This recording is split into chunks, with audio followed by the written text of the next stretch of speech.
Ladies and gentlemen, welcome to another episode of In Tune with T-Mill. I'm your host, T-Mill. We are live from the Rocket City. You will now be encouraged and entertained. Nothing will change until you change something. We are here to change the status quo one more time. And I got a little bit of help from the hosts, the minds, the genius that you see before your eyes. A guide. You have been looking for this guide your whole life. You have been searching, praying that baby Jesus will send you this. You knew there was one out there somewhere. You just couldn't find it. A guide to poor parenting is here, ladies and gentlemen. I have Jason and Jennifer from the hosts and creators of this podcast, A Guide to Poor Parenting. How y'all doing? Good. How are Thanks you? for having us, Mr. Tim. Yes, indeed. Thank y'all for being here. I wanted to talk about, I had a great time on y'all's podcast and such a good time that I wanted to sort of do a trade-off and just, explore. When people see that title and they're probably like, well, what does that mean? And they're like, what the hell does that mean? Like, who puts out a podcast called A Guide to Poor Parenting? We do. But it's perfect. So where does this idea come from, or this whole, this is what we're going to do and this is what we're going to call it? It was all him. So it was a COVID baby, just like many of them out there. We were bored, stuck at home, and I had been listening to a whole lot of podcasts, and I was like, we should do a podcast because we were constantly bitching about the kids. And I was like, oh my God, I just want to put them under the water and not let them up. It's a safe place, you have to talk about it. Yeah. Yeah, and we were talking, we're like, maybe bad parenting pod or something like that, because Jennifer and I don't feel like we're very good parents sometimes. Yep. And I think most parents don't feel that way. If you don't feel that way, you're a bad parent. Yeah, you have to feel that way. Or you got a nanny or something. You got help. But we were just fumbling our ways through it, especially because Jennifer and I both were parents of ex-foster kids. Mm-hmm. So they prevent. Because they're grown up now or mine moved are on. her and I'm raising my granddaughter, but she was in foster care for a little bit. So I was like, I listened to a few podcasts. There was one of them I liked to listen to. It was called Sloppy Seconds. And they always had these segments where they would have a snack time and they call it something else. And they would, in their podcast, it was called Fuck Talk. They would talk, funny or embarrassing sex talk. Yeah. And I was like, if we're talking about kids, we could do a snack time and a story time. Yep. There you go for And kids. so I was like, do you want to do a podcast? And we were brainstorming names for it. And we just finally came up with A Guide to Poor Parenting. Who's one of the few I could find that was hadn't been taken or wasn't copyrighted. Mm-hmm. So we set out. I probably still need to copyright that damn name. Yeah, as we're hearing it right now, ladies and gentlemen, it is copyrighted. Don't even look for it. Don't even search for it. But, the wording of it, even poor parenting doesn't sound like bad parenting. It's just like you could do a little bit better. Right. You're just doing a little poor parenting, Kids think that we're poor parents. Yeah, you leave them in the car while you shop. It's probably poor parenting, Down It's a like, crack, You can try a little vodka. bad parenting, you left them at the gas station and went on shopping. That's bad parenting. Yeah. So again, it's a place because if parents don't feel like they're bad parents or that they've got it all figured out, even if they do have a nanny, you can't take care of them. So you bought someone to come do it. So that's still poor parenting. Yep. So if you ignore those feelings of like, oh man, I could just choke the shit out of you right now, or oh my God, you make me sick. Like, where did you come from? If you ignore those and then don't at least acknowledge it, then it's probably going to come out in the bad way. It's almost like when you let things fester up and just come to it. That's the part that's scary. That's what you shouldn't do. Right. But it's like, where do you go to have those conversations? Where do you go to talk to friends where you just you want to talk about it and you can't do it at work because guess what? You're going to be fired or in HR. Yeah. So you sit down with a bottle of wine, some snacks, and a cheese tray and listen to A Guide to Poor Parenting, Jennifer, tell me a little bit, what's been one of the episodes where you're like, damn, this shit is crazy? Like one of the episodes where you're just like, I can't believe this even happened. With your bad memory, Lord, thinking about my memory. Well, I will say that my coworker listened to our podcast, and she was like, I didn't realize it was a comedy.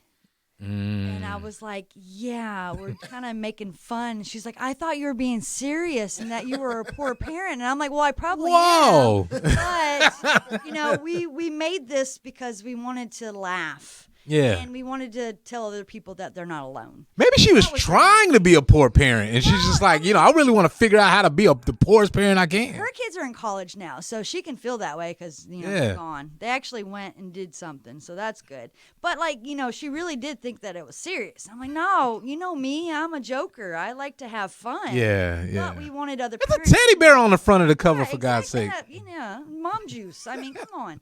But yeah, so she really thought we were serious. I'm like, no. This is just, this is fun. This is to let other parents know you're not alone. Yeah. Because it is really fucking hard. Yeah. And I applaud anyone that has more than one child because I just have one and he pushes me to my limits almost every day, to be honest. It takes a lot. Yeah. And I mean, to pick one episode, I don't think I can because I pretty much just talk shit about him every episode. Yeah. So, I was gonna say the Devil Child was a fun one. Devil Child. Yeah, that was a Got the guest demon that in it, we had, and she said that a lady from the church said that her child had a demon in her, and the child took that up and was like, yes, I have a demon in me, and was like drawing pictures Oh my of God. the demon in her, and I just could not get off of that. So Yeah. we went on to other subjects, and I'm just like, damn, I'm still thinking about this damn demon child, And she showed us a picture, and I was like, yeah, I want to meet that kid. I really want to talk to this kid and be like, hey, how you doing? But there's always one in the church where you're just like, who told you there was a demon in this child? Like, of all the people in this church, and they're like, there's a demon in your baby. Why would you say that to like a 6, 7-year-old? Like that don't make no sense at all. You're gonna scar that baby for life. Do we want to? I don't think we mentioned on the podcast. Do we talk about who the person No, was? we're not We're not going to talk about it. Yeah. Because it was like someone intimately involved in the family. And we're like, oh, she should not have said that. Wow. It was, like, really Yeah. inappropriate. Like, come on, man. Like that's something that that definitely I just couldn't get away from it. Like she kept talking about other stuff, and I'm like, damn, like I just gotta talk about this baby. Like why? Like can I meet this baby? Like I want to be friends with this baby and see about this demon child. Yeah. But just like, let me see for myself and see what happened. Yeah. What about you, Jason? What's the episode where you're just like, damn, that was crazy?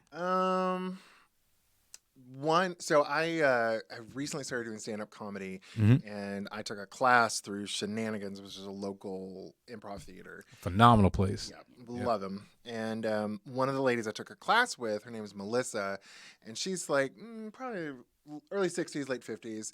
Her daughters are grown, and she came over, and for every podcast we ask the guests to tell us a funny or embarrassing story about their kids. And Or themselves. Yeah.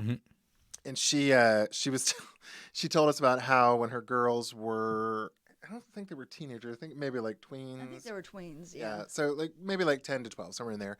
She used to take them. They would go over to the what is the stripper club over on University? What is that? So you had Visions and Jimmy's. Okay, let's say Jimmy's. Yeah. That's what she was. She would take her girls over to a local strip club. Yeah. They would just park in the parking lot and like take snacks and just watch guys walk into the strip club and make fun of them. And I was like, that is out of control. It was Wow. so funny. That was probably one of my favorite stories. That was a good one. That's pretty cool. And I thought about one because when I was on you guys' podcast and you asked me, I was trying to think of a story, and I just now thought about one. It's definitely not as good as that one. That's way up there. So don't expect this to get better. Don't expect that to be any better than what that is. But the one story I thought about was when I had my daughter, and I was working at like DirecTV, and every day that I would walk home, there was a Food World, around the corner. And so every day my job was, all right, every week I get my check, I'm gonna stop by, I'm gonna grab some diapers, grab some baby formula, like whatever. I'm just going to stock up. And this went on for not all of like 9 months. I'm just going to this Food World, stopping, I'm getting groceries, getting baby shit, and every single week. And so finally, probably about 6 months in, the cashier lady, she's like, baby, how long is this baby going to be in size 1s? I was like, I don't know. What do you mean? Like, I'm just buying diapers. I'm about to have a baby. She goes, yeah, but you've been buying like size 1s for like weeks. Oh no. I thought because I had one baby, I don't know, that it was just one. I didn't know what the one was for on it. I just, hey, it's one. These are for one kid, you know.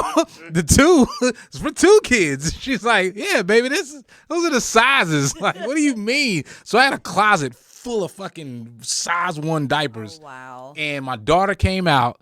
She went from newborns straight to size 2. Skipped all the ones. Wow. And then skipped all the ones, went straight to size 2. I was like, God damn. How about all these size 1 diapers? So I just gave them the rest of them to the church. But anyway, so again, we're talking to a guide to poor parenting that you guys can check out on your favorite place where you watch podcasts or listen to podcasts rather. And, you know, again, it's a safe space, a safe place. But one of the things I was thinking about also, I'll start with you, Jennifer, something that you've learned from your kids, something that you've learned like that just kind of blew your mind and you were just like, damn, I don't know if I ever even thought about that. Like, how the fuck did you teach me that? Well, I know one thing that I can think of off the top of my head is that I didn't realize that you had to teach kids, like, how to wipe butts or to like take an accurate shower or brush the teeth the right way. So I adopted Wesley when he was 8. And when I got him, he did not know how to read. So he kind of grew up in foster parent world that let the TV be the babysitter and didn't care what he watched and just let him do that and didn't really care about like life or reading or anything like school wise. But he came to me, like when I first got him, he came to me and he spent a weekend. I was like, well, baby, you know, you were at the water park, so now we need to take a shower to get the chlorine off. And he just kind of looked at me and I was like, you're 8, you should know how to take a shower. And he was like, well, you know, what do you want me to do? And I was like, wow. Well, you see this loofah, you put some soap in it and you kind of, you know, rub your hands together and make it, you know, sooty, and then you put it all over your body and then you rinse it off.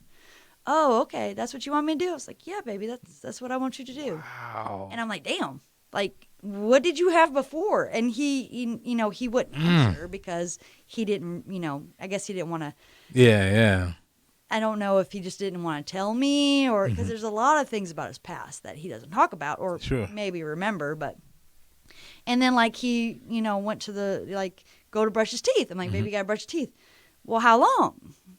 And I was like, well, I can put the Alexa and there's like a teeth brush song. We could do that. And he was like, oh, there is?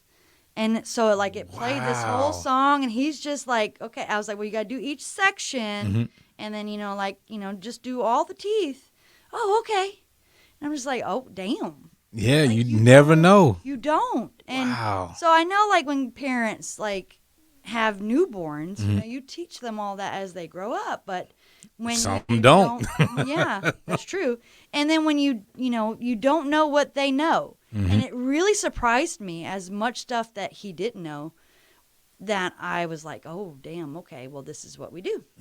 So I had to teach him how to do certain things. It was really strange. Wow. And then he's taught me that I have more patience than I thought I had. There you go. I mean, it's very minuscule as to what I thought I had because the older I get, the less patience I have. Yeah. But he looking back, like I started off as a very strict parent because I was like, look, it's easier to be strict and take it away, like and ease off, than it is to be like that very, very fun parent and then try to be strict because then that won't work. Yeah, it won't. Yeah. So boundaries, though. You got boundaries and, you know, discipline. And we have to learn together because I'm a new mom.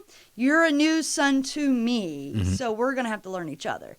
So I was very strict up front and then I've eased off and tried my darndest to be as best as I can for him, but he's going through teenage years now, so woohoo! Yeah, he just turned 13 today, so it's very like extra. Those hormones ain't no joke. And I'm not a boy, and I don't know boy things. So sometimes I'm like, well, damn, okay, let's see. I was way different at 13 than he is at 13. Or he started at 12, actually. So that's kind of what I'm learning is, I guess, how it is to be a teenage boy. Wow. And that, mama don't know shit. You're figuring it out together. Yeah. He thinks I don't know nothing. Wow. Okay, Jason, what's something that you've learned from one of your kids? Or even a granddaughter, Well, I would say I would probably more learn from my granddaughter. Because, my husband and I adopted our son when he was 17. And I had been doing Big Brothers Big Sisters for 8 years at that point. So I had my little brothers were 15, I think, 16. They're 3 years. So they're anyway, they were early teenagers when I got him. And so I was like, oh, I know what I'm doing when it comes to, teenage or young men. So I felt pretty confident. But man, when I got Clea, I was really surprised. I learned how bad my temper could get. I never had much of a temper, but she and Wesley have I've had oh, I gotta watch my temper because she would I'd put her in timeout, and we've never spanked any of the kids. I mean, Justin was too big to be spanking, but Kalia was 5 when we got her, and I remember I put her in timeout one time, and she was crying, but then she started wailing to get attention. And I was just like, shut up. Yeah. And I started I used to. I would oh, let me startle her so she'll stop. So I slapped the wall and she would stop. So I hit it really hard and cracked the sheetrock. And I didn't ever not bruise her. I didn't ever get super physical, but I would grab her and push her against the wall and be like, chill the hell out. Yeah. It was too aggressive for a 6-year-old. And I remember Wesley's, he was awful one time, and Jennifer put him in the corner. No, are you talking about the bathroom incident? Oh, well, now 'Cause I think that was the worst one. Okay, that was, I did spank him on that one. Yep. Because that was a couple of months ago, and he had just been pushing all our buttons. And he locked the door on us. Yeah, we'd gone out to dinner and come back. He got out of the car first, and Jennifer and him were going to go home. And he's like, "Can I go to the restroom?" And he had just stolen $200 from us. Oh, got it back. No. Yeah. But he on the way back from dinner, he just been pushing everybody's buttons. And we're fucking shut up. Yeah. And so he got in and he turned around, slammed the door, and locked it on us. We had keys to get in. Still, it was damn. Ooh. I went in there. He and I went into the bathroom. I pulled him off, and I just slapped his ass a couple of times. I was like, ever fucking do that again, you little shit. Yeah. People have to remember, parents are, and kids think this, and I don't know why they get it in their head, but it's you can only push a parent so far, or even a guardian, or someone that's looking out for you, right. And they sometimes think that they can just get away with it, but and it sounds like that's what he was doing in that sense, Yeah. And it's real. Trying to see, and he did it a lot, where especially right before I adopted him, it was, I'm going to push you to see if you're going to give me away. Because unfortunately, he had a foster family that said they were going to adopt him and told them they were going to adopt him. And then they found out some information about his past, and they were like, oh, we're not going to adopt you anymore. Damn. And so, they were in the car when they told him, and he, threw a ball or something, and they just dropped him off at DHR. See, yeah. So, he lost trust. So he pushed every fucking button when it was time for me to adopt him to see how far he can go before I will say, no, I ain't going to adopt you. And some of them, that's how they define, love. So it's the only way I can get your attention, if this is what I've been used to getting attention from, then, they start to do that kind of thing, And he so did that. And he at one point was going to run away, and he wanted me to call the caseworker, and he was gone. And then I took him to Jason's, was like, hey, I don't know what to do. He's ready to go. Do I just let him go? And he's like, well, do you love him? And I'm like, yeah. I feel like he's my kid. Yeah. now I might have regretted that because of what he's putting me through. But it's very interesting of the minds kids have, and especially with him being in the foster system and then being adopted. Mm-hmm. So like he's playing basketball, or he was, and like his teammates were like, "Is that your mama, or is that your stepmom?" And he went along with stepmom because that made more sense, I guess, in his head. And I'm like, "Did you just tell him I was your stepmom?" And he was like, "Yeah." And I was like, "You know what stepmom is?" "No." And I'm like, "I'm asking you where your daddy is if I'm stepmom. Yeah. And why is stepmom always here? Because there ain't no daddy. It's just me and him." Yeah. But he doesn't think like that. He's just trying to, stay Fill in the with blanks the and friends and yeah. stuff. Sheesh. But for him, I would say a thing that he actually learned. Me? Yeah, instead of just the temper part, is you learn how to do black girls' hair. Oh, yeah. Ah. Yeah, he had to learn. That is a task all on its own. And all that straightening it. And yeah, and then he's like, "We're going to get dreads." I was ponytail all day. It's like, here, look, just sit here. I got my daughter, get a rubber band, boom. There you go.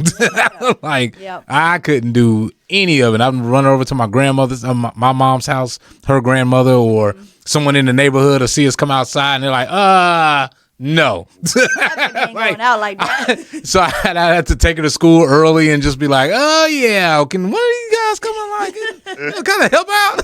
Yeah. So, but again, we learn a lot, from our kids, and I think I was telling you guys the last time we were speaking, is it may be kind of funny to like have them do a podcast and just let them talk amongst themselves and listen to the shit that comes out of their brain. Yep. Where you're just like, you're either amazed or you're like really concerned. You're like, I didn't know you really thought like that. You're pretty genius. Or shit, I need to call somebody to come check on you. I remember one time I don't know what I was thinking, but I was laying on the couch and I was feeling all sentimental. I was like, "Leah, you know you're loved, right? And if you ever need to tell me anything, you can." Yeah. And she was like, "Well, sometimes I feel like you don't listen to me." I was like, Oh, I didn't think you That one, yeah, it's in the gut. Like, damn.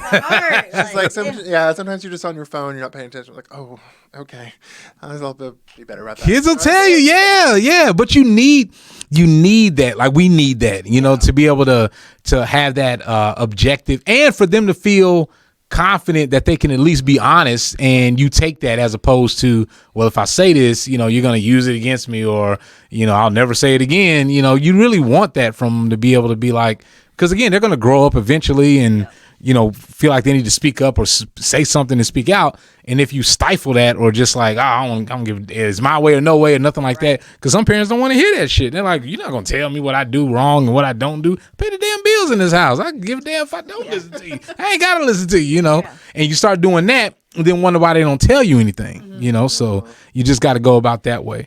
Yep. So now another thing that I really like about you guys' podcast and what you're doing is, again, just not being afraid. Have you got like really critical feedback where it's just like some folks don't see it for what it really is, and they're just like, this is really bad, and then they're just critical of it? Working on getting feedback. Yeah. We've gotten one email. Yeah, every podcast episode we're like, please email us, and we give our email out, and because we're just two yokels who don't know what we're doing, so we don't know how to advertise. We're still trying to figure out social media.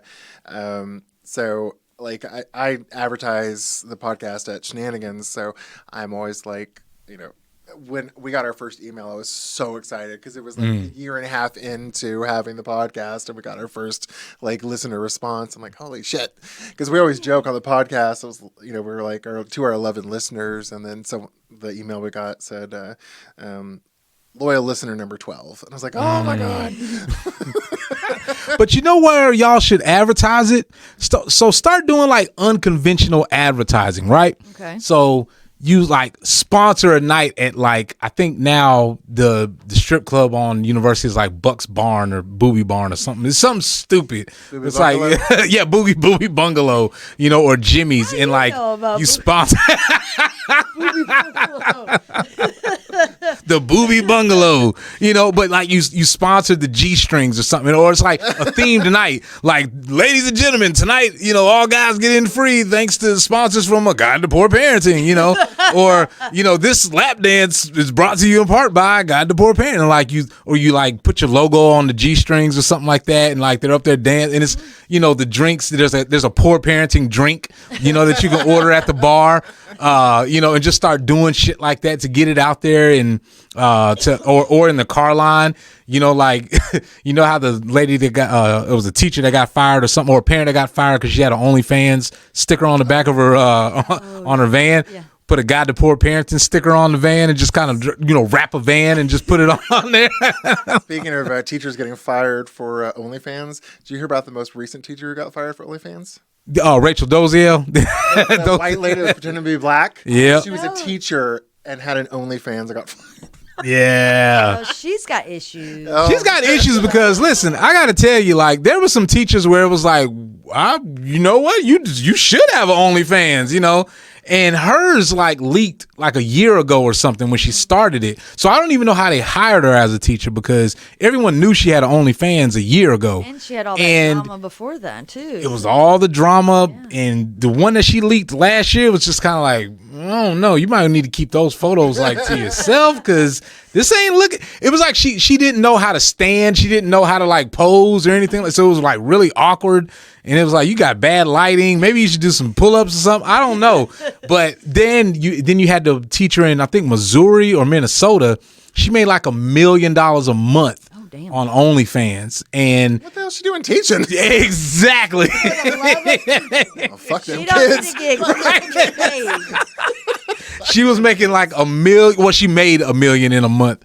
Not every month she was making $1 million, but she made like $1 million in a month. But that's crazy. And yeah, on the OnlyFans. So yeah, that's. I mean, what teachers do outside of work?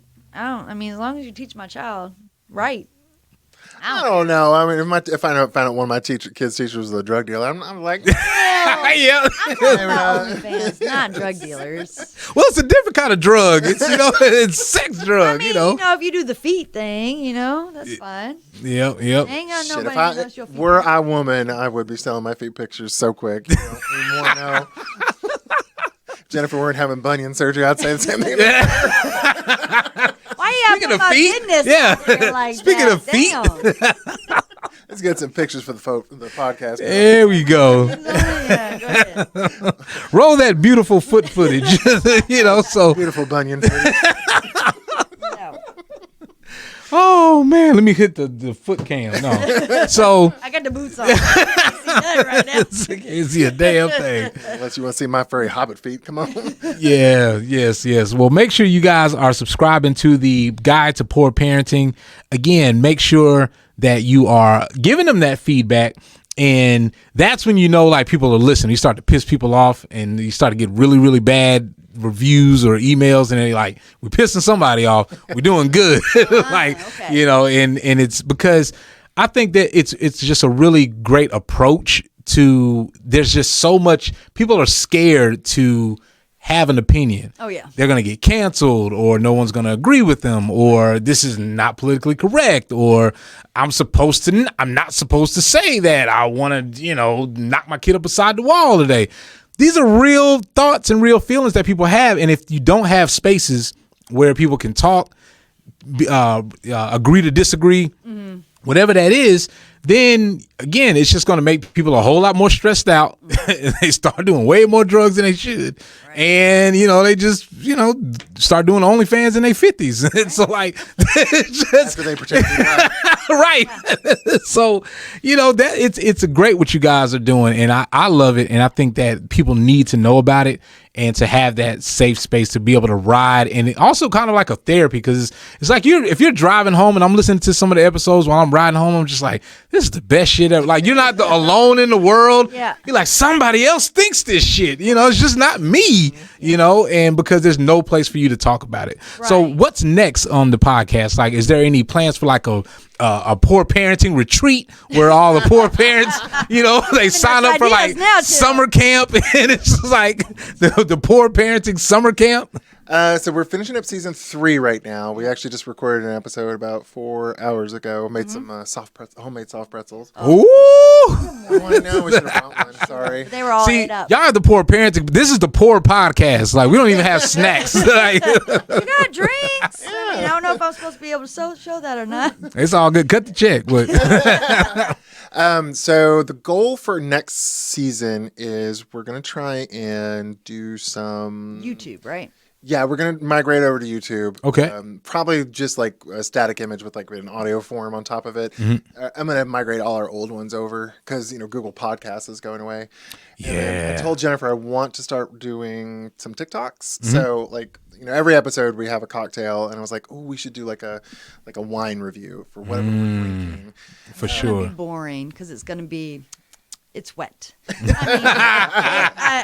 it kind of it tastes good. Like I have no palate whatsoever. Well, compare them to kids. Like, this reminds me of A little black you boy. remember, little Brian. Yeah. That reminds me of a little Yeah. black boy. Like, I'm gonna get in trouble. You finna try to get me locked up. Look, That's how you do it. That's how you do it. It's like, this is what reminds me. this is a little Karen. There you I go. don't like this one. I was about to say that we had a wine a couple of weeks ago called Le Fat Bastard. Yep.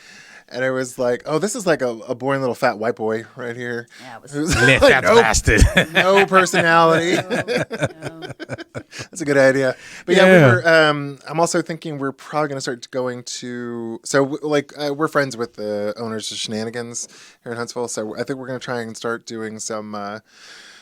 Putting up when they do festivals, going with them, and I want to get like a booth at a festival and record story times with parents. Yeah, So man. I think that'd be a lot of fun. It will be because it, like I said, it just gives people the platform to know that they're not alone in what they're thinking, and it's fun. Again, it's harmless. Again, you want to have an outlet for your frustrations, as a parent, or the frustrations that you maybe they have as a child, and they're just like, man, my parents were shit, and like they just want to get that out, Yeah, and I mean, and everybody has stories about their kids. Like, Yeah. I don't know a parent that doesn't talk shit about their kids or have the poop on the wall or the poop in the tub or any of. It's always poop, but any of those type of stories. So everybody will do it.